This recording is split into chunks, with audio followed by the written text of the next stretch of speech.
hard taking care of families. We have moms and dads together. We have like a son and a father.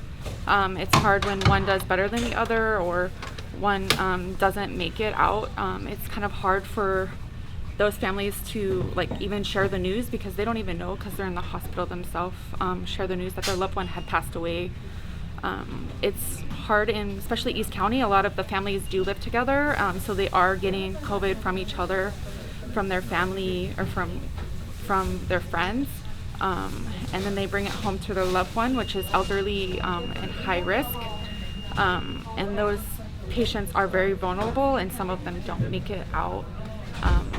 It leaves the family member with not even COVID symptoms to deal with, but like the emotional baggage and grief and guilt of maybe giving it to their family and loved one that they have to deal with, as well as the COVID symptoms.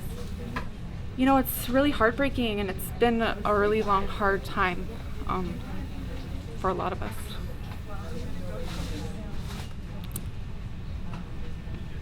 It's just hard.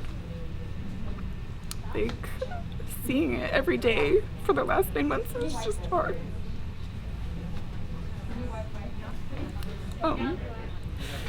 Sometimes it's definitely a hard job, but like I knew I was meant to be a nurse like ever since I was young, so this is like where I'm supposed to be. And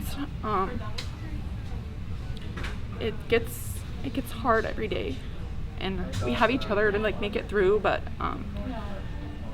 sometimes it feels like all this work we're doing is for nothing, because everybody just keeps getting COVID, and it's just getting worse and worse and worse. And people are calling us liars, and that like they don't think COVID's real, but it's like it's a real thing. Like HIPAA makes it so that people can't come in here and see what we're dealing with every day, and they can't go in and see these patients, but we as nurses and healthcare providers, we're like speaking our voice, and sometimes when it's being shot down and we're being called like that it's a hoax and that it's not real, and I'd rather just not live in fear. But it's better to like not live in fear, but to live in knowledge and live in like awareness of what's happening around you. I think that's the better way to live, and we're not living in fear. We're living in helping other people. We're living in humanity, like taking care of one another.